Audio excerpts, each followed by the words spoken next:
Ser padre a esa edad, Nelson, ¿cómo es la experiencia de ser padre tan joven? Fíjese que es muy difícil sobre todo porque nadie nos enseña a cómo ser padres o a cómo comportarnos y más a una edad tan Tan temprana. corta, eso mismo. Entonces, a mí me faltaba un mes porque mi hijo nace en el año 2001, en el mes de noviembre, el 4 de noviembre del 2001 nace Luis. Y a mí me faltaba un mes prácticamente para cumplir mis 15 años. O sea, todavía tenía 14 años, ¿Ya? porque yo cumplo años en el mes de De diciembre. diciembre. Entonces, para mí fue muy duro, primero, enterarme de que estaba embarazada. No sabía ni cómo tomarlo. Posteriormente, recuerdo la noche que comenzaron sus dolores de parto de la madre de mi hijo y mi mamá me dice que estaba ya con dolores la mamá de mi hijo. Y yo recuerdo quedarme paralizado y no saber nada que hacer ni qué decir siquiera. Mi mamá toma la decisión de irse con ella justamente para el hospital, el mismo hospital donde nací yo. Y yo me quedo pensando cómo voy a reaccionar ante aquel niño cuando yo lo vea. El día siguiente yo llegué como a eso de las 7 de la mañana, ya había nacido mi hijo. Y recuerdo que mi mamá se fue ya a descansar y me quedé yo. Luego, cuando yo veo que el niño y me toca cargarlo en mis brazos, o sea, para mí era un niño, pero no sabía, Un niño cargando a otro niño. sí, y no sabía ni qué decirle, ni qué hacer, ni nada. Bueno, nos fuimos a casa. Luego llegó la etapa, Glenda, llegó esta etapa donde es Sí, sí. un aprendizaje a convivir con ese nuevo ser, ese nuevo miembro de la familia. Llega a esa etapa de saber cómo tratarle, qué hacer, qué decirle, qué enseñarle. O sea, para mí era muy duro también expresarme ante aquel niño porque yo nunca tuve afecto de mis padres. Creo que la mayoría de nosotros no lo tuvimos, no tuvimos Sí. esos padres expresivos, esos padres cariñosos. Y como no lo tenemos, no hemos No hemos aprendido. aprendido a nosotros también expresarlo, porque no lo recibimos, entonces no sabemos cómo dar, si no lo hemos recibido. Y además que no hemos tenido otra enseñanza por aparte. Eso, ni siquiera si uno no lo ha recibido, pues al menos a veces lo observa en otras personas, pero si no se ha dado el tiempo para eso, es comprensible, o sea, es comprensible. Y la verdad es que cuando ya somos adultos, pues nos damos cuenta. Y ya cuando empezamos a tener esa experiencia, yo supongo que al ser padre también se empieza a entender a sus padres. Pero pues a esa edad es muy difícil comprender y alinear todo. Pero en ese momento también yo llegué a una conclusión. Yo recuerdo que dije, si es verdad que a mí no me han dado ese afecto, ese cariño que yo hubiese necesitado como hijo por parte de mis padres, y no les culpo porque ellos también vivieron lo mismo y lo mismo replicaron en ellos y ellos replicaron en sus hijos y así vamos por generaciones. ¿Qué es lo que pasó en mí o cuál fue la decisión que yo tomé? Yo dije, aunque me cueste, voy a intentarlo, voy a ser diferente. Y sí me costó varios años intentarlo, pero ya luego a uno le sale en automático. Ya luego de tanto intentarlo, porque se vuelve muy duro cuando uno quiere ser expresivo, se vuelve muy difícil. Pero al tanto practicarlo, llega el momento que ya a uno le sale Le sale natural. naturalmente, y ya uno puede expresar todo el cariño y todo el amor que le tiene uno a un hijo. Y eso fue fundamental en mi vida, fue muy fundamental porque yo aprendí a ser papá con Luis, yo aprendí a ser papá, aprendí a expresarme, aprendí a tratarlo, aprendí tantas cosas que yo no me imaginé que me tocara a tan corto tiempo. Otra cosa que pasó en ese momento también fue que mi mamá me dijo, ya te metiste a este rollo, ya sos papá, yo te voy a apoyar hasta donde pueda, pero Oh, sí. la responsabilidad es tuya. Y sí que tuve mucho apoyo de mi madre, sobre todo donde vivíamos, pero sí me tocó ya trabajar buscar trabajos digamos, más orientados a ganar un salario por lo menos, porque sí. Claro, a ganar un salario completo porque ya no solamente era usted, la mujer y del nuevo integrante de la familia. ¿Cómo logra hacer eso? Y también me cuenta si pudo continuar con estudios, creo que lo interrumpí cuando me estaba contando esta parte. ¿Pudo culminar algo de sus estudios o cómo fue? Sí, seguí hasta cierto punto, pero mi prioridad continuaba siendo el trabajo. Claro. Ahora con mucha más razón, porque claro, ya tenía una boca más que alimentar y sobre todo que prácticamente lo que yo ganaba, yo recuerdo que en ese momento yo ganaba 700 lempiras y póngale que yo solo en gastos de mi hijo gastaba 600. 600 lempiras 600 en gastos lempiras y ganaba 700. A la quincena, eso ganaba a la quincena.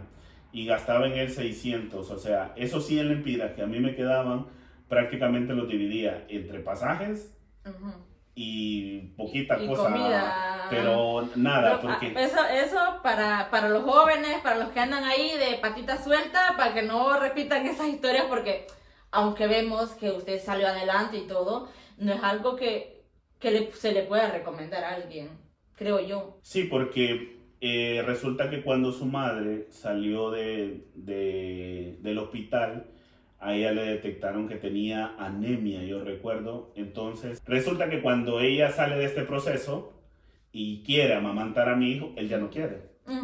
Y al no querer... Delicado también el niño. Como que no ayudaba. Al no querer, entonces se acostumbró él a tomar la leche que le habíamos dado desde el primer momento, sí, prácticamente sí, que nació.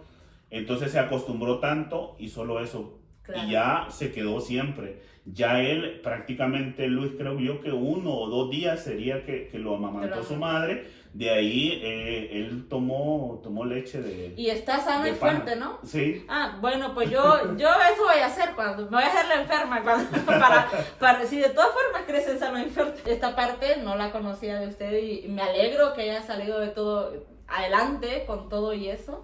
Me alegro de verdad y imagínense, como dije, jóvenes, tengan cuidado con lo que están haciendo por ahí. Y luego... No, luego continué trabajando. De lo que saliera. Sí, siempre, no sé por qué, desde el inicio, yo comencé a buscar trabajo en restaurante. Yo comencé a trabajar en un restaurante que no sé si existe todavía, era pequeño, pero era un restaurante de pollo que se llamaba Servifamiliar, ahí en San Pedro Sula. Ahí comencé a trabajar yo y posteriormente salí de ese, iba a otro, casi siempre de la misma línea. ¿Pero en cocina o en...? Mire que yo he trabajado en cocina, en restaurantes he trabajado en cocina, he trabajado como mesero, que le llamamos, he trabajado también como despachador, porque he trabajado en restaurantes de cadenas, de estas cadenas estadounidenses, y he estado como despachador también. He trabajado en todas estas áreas, yo he conocido todas estas áreas y me ha gustado mucho también, porque conozco todo el proceso hasta que le sirven ya la comida al cliente. Y eso es lo bonito también de pasar por todas estas áreas y saberse los tiempos, la preparación y todo lo que conllevan para tener ya al cliente feliz también, sobre todo con su comida. La vida es sabia, ¿no? Nosotros no tuvimos cómo prepararnos, digamos, con educación, vaya, que no tuvimos que ir... No pudimos ir a un colegio, llevar esa niñez con tanto orden de, digamos, escuela, bueno, kinder, escuela, colegio. Entonces la vida como que nos va preparando poquito a poco y nos va enseñando y y nosotros también que vamos aprendiendo y vamos tomando toda esa enseñanza para posteriormente desempeñarlo muy bien ya en nuestra adultez. Y qué bueno que, o sea, usted empezó, digamos, en el campo, supo de dónde venían los alimentos, luego le tocó que aprender a prepararlos y eso le ha servido para poderse desempeñar en su vida, siempre. Sin dejar de mencionarle, Elenda, que yo en su momento también, y esto fue un lapso de 3 años aproximadamente, que comencé, creo que fueron a los 7 años, no, serían unos 2 años más o menos. Creo que comencé como a los 7 años a vender naranjas. Yo vendía naranjas, llenaba un lavamano, Sí, yo sí. recuerdo muy bien. ¿Y cómo me surge esta idea? Me surge a raíz de que veo yo en la escuela que alguien también vendía naranjas, mangos, mandarinas, vendían varias frutas ahí. Ujú. Y un día dije yo, me llevo un saco para la escuela porque yo estudiaba justamente en una escuela que quedaba en el centro de San Pedro. Yo viajaba en autobús todos los días, en los autobuses públicos, porque una cosa que a mí sí no me gustó fue estudiar en la misma escuela del barrio o de la Ajá. zona. Y esta era la Escuela República de Cuba, que está en el mero centro de San Pedro Sula. Ahí estudiaba yo. Entonces lo que hice yo, que me llevé un saco, recuerdo, y cuando yo me llevé ese saco también, yo tenía un ahorro de aproximadamente 20 lempiras o algo así. Yo compré naranjas. Un día saliendo de la escuela compré naranjas, llegaba a casa yo, almorzaba algo rapidito y me ponía a pelar un par de naranjas, llenaba un lavamano y me iba a todas las calles, hasta donde pudiera llegar yo, barrios, colonias, me cruzaba todo. Yo vendía naranjas y posteriormente vendí mangos también, vendía ya naranjas, mangos e incluso mandarinas llegué a vender. En este tiempo que me dediqué a la venta, yo recuerdo que andaba con unas chancletas rotas. Tenía solo una calzoneta, Glenda. Ajá. Y esa calzoneta me acompañaba prácticamente todos los días. Llegó un momento que la calzoneta se rompió y aún así la andaba. Tenía ya la calzoneta como una, ¿cómo le podríamos llamar? Una costra ahí las rodillas. Recuerdo haber visto a muchos chicos así, que se ponían un pantalón y como que se les iba desgastando de la rodilla. Ahora sería la moda. Pero en ese momento no era por moda que lo traían puesto. Sí, era la necesidad que había, Sí. y que no habían recursos también para comprar ropa. Entonces yo me andaba por todas esas colonias, recuerdo yo, que incluso en algunos sitios donde yo llegaba me robaban las naranjas. Sí. Y yo hoy me pongo Claro, a que estaba pensar, muy pequeño. pero me pongo a pensar yo hoy en día, ¿qué necesidad tendrían estas personas para robarle a un niño que anda buscándose la vida en la calle? Pues la maldad que siempre hay en ciertas personas que no les importa, porque robarle a un niño y naranjas. ¿Y sabe cómo me enteraba yo? Porque yo iba a talleres automotrices, iba a lugares donde estaban trabajando albañiles. Y en estas construcciones, justamente era donde me robaban. ¿Por qué? Porque quizá se acercaban 6 personas y en lo que estaba atendiendo uno, el otro agarró naranja, se iban. Y no se lo pagaban. Y no me pagaban. ¿Y cómo me daba cuenta yo? Pues al final, cuando ya vendía todo, quizá yo había llevado 25 naranjas, un ejemplo, pero en las cuentas no me reflejaba las 25 naranjas. Bueno, pero era bueno haciendo cuentas también. Me reflejaba 19, 18, y yo decía, ¿y las demás naranjas dónde están? Entonces ahí era un poco de pérdida que tenía también, a raíz de que estas personas pues me robaban el producto. Por eso hoy en día que yo veo a estos niños, y cuando yo Y tienen viajaba... tablet y todo. No, a estos niños justamente que se dedican a lo que yo mismo me dedicaba también antes. Sí, también. Y yo me encuentro incluso en pueblos. Yo viajaba mucho a Honduras, en Honduras, a raíz de mi trabajo yo viajaba mucho a pueblos y todo esto, y me encontraba niños trabajando, o niños que venían con sus botas de hule y su machete, y yo me reflejaba en ese niño, e incluso yo me paraba y quizás le regalaba 20 lempiras, y yo ya decía, con ese dinero algo se va a ir a comprar a este niño. Y era una satisfacción para mí también el reflejarme y saber que un día yo anduve como ese niño. Pero Nelson, hablando de este tema de la niñez, cómo nos ha tocado trabajar desde niños, a mí me tocó también, a usted también. ¿Cree que es justo que a pesar de tantos años que han pasado, estas cosas se sigan dando en Honduras? Porque se siguen viendo. No es justo, Lenda, pero creo yo que no lo podemos detener. ¿Y por qué no lo podemos detener? Por la falta de educación, de una educación sexual que no se da en nuestro país, y si se da muy poco. Eso es primordial para mí. Otra, el tabú que existe. El tabú que existe en las familias. Y eso sigue pasando, sobre todo en las áreas rurales de Honduras. Pero también hablaba yo del trabajar a una edad tan temprana. a todos nos ha tocado, como ya lo mencionaba, pero que siga pasando a estas alturas de la vida me parece, no sé, nefasto. Y yo cuando veo a esos niños, antes de venir para acá, eso seguía existiendo y sigue existiendo. Entonces yo lo veo y digo, a mí me duele ver eso, o sea, yo trabajé y es verdad que nosotros, fue una escuela para nosotros, la calle, pero yo no quisiera que más niños siguieran pasando por eso. Yo veo aquí la educación, como los padres, la mayoría, hombre, hay cosas así, hay algunos padres irresponsables como en todo sitio, pero la mayoría de padres se preocupan porque sus hijos tengan educación, porque no va a haber un niño de 13 años aquí trabajando. Y entonces digo yo, ¿cuándo vamos a tener nosotros esa enseñanza? Pero es que la responsabilidad también, Glenda, nace en el hogar, nace de los padres e incluso nace del gobierno. Yo creo que es como casi 50 y 50 pondría yo en la mesa. Usted se fija aquí y usted me mencionaba que usted ve los niños aquí, los niños se dedican a lo que se debe dedicar un niño. Exacto. A vivir sus etapas de niñez. Sí. De adolescencia, en orden. Situación que nosotros no nos tocó de esa forma. Sí. Bueno, ya le contaba en mi caso porque fui padre a temprana edad, pero ¿qué es lo que sucede también? En los hogares allá no hay una educación para que estos niños no sean padres aún siendo niños ellos. Uh-huh. El gobierno no hace nada también. Aquí, por lo menos aquí en España, es obligatorio el estudio. Sí.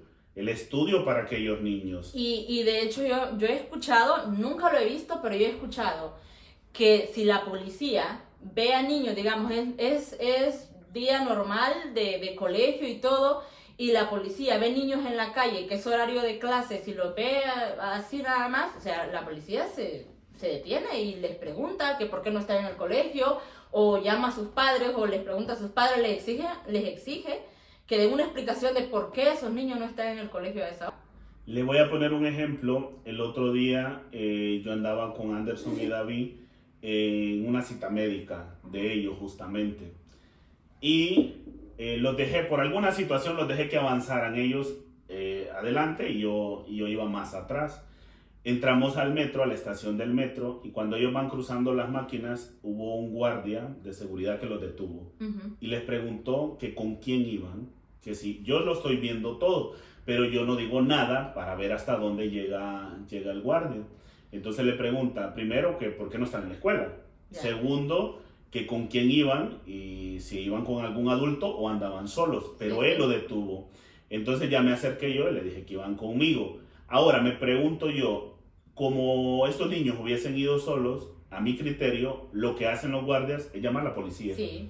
Es llamar a la policía. Ese es el paso a seguir. Sí. Desde ahí usted ve la importancia que le da el gobierno a la educación de estos niños. Situación que no pasa en Honduras. En Honduras usted ve que hoy en día la mayoría de estos niños que necesitan sobrevivir y de alguna forma ellos buscan, y otros que son enviados por sus padres a los semáforos. ¿Qué es lo que hacen estos niños? Estos niños ya no hacen lo que hacía yo, o sí, algunos, pero no todos. La mayoría, ¿qué es lo que hacen estos niños? Ponerse en los semáforos a pedir dinero. O sea, no buscan una labor que hacer o algo que les retribuya lo que ellos, quizá alguna acción o algún trabajo que estén haciendo. No, ellos se ponen a pedir, y en algunos casos se ha demostrado también que son sus padres que los envían para ellos poder tener dinero. ¿Por qué? Porque se pone un adulto en un semáforo, obviamente no le van a dar dinero, pero si ponen a un niño Exacto. Sí, porque con un niño se identifica más el adulto. Un niño... Lo que usted decía, yo veo a un niño trabajar y le doy 10 lempiras en Honduras para que la policía no permita que haya niños trabajando en la calle. Eso no va a salir del policía. El policía no lo va a hacer hasta que el gobierno no le exija que lo haga, ¿cierto? Y esto va a tener que haber una ley en el Congreso Nacional, creo yo que debe de ser que es así, ¿no? En el Congreso Nacional, que se exija que los niños no pueden trabajar, o yo no sé si la hay y todo el mundo se la pasa por el arco del triunfo. Mire que a lo mejor esté ahí y yo no lo sé. Ese tipo de leyes todavía no han sido creadas por el Congreso Nacional. Crean otro tipo de leyes incluso hasta estúpidas que crean ahí en el Congreso, pero no crean este tipo de leyes que van a beneficiar a la mayoría de niños. En su momento, Carlos Martínez, un periodista también, y que fue diputado por el Partido Liberal de Honduras, él intentó también que se creara una ley que no se logró. Esta ley no iba tanto encaminada a beneficiar a los niños, sino que también esta ley iba orientada a que en los centros educativos, por lo menos una vez por semana, o si fuese posible a diario, que se orara y se leyera la Biblia, que de alguna forma iba a ayudar muchísimo también quizá a los índices de criminalidad que nosotros tenemos en nuestro país. Pero ni esa ley la pudieron crear, porque empezaron otras personas a meterse en rollos, y al final no se pudo crear ni esa ley. Imagínense, no pudieron ni siquiera hacer eso. Yo siempre digo y siempre veo las peleas que tiene el Congreso Nacional. ¿Cuándo van a crear leyes realmente importantes para la población? Solamente llegan unos a pelearse con los otros, a hacer un circo, y eso es nada más como para mantener a la gente distraída y que la gente no piense en nada y que la gente siga. Pero bueno, ya nosotros nos metimos a política un poco. Es normal conmigo, siempre va a haber algo que comentar sobre esto, porque la verdad es que me interesa mucho nuestra niñez, y siempre en cada video que ustedes vayan a ver siempre va a haber un poquito de esto. ¿Por qué? Porque de verdad quisiera que la gente entendiera que el pueblo, como dicen, el país no va a cambiar hasta que el pueblo cambie.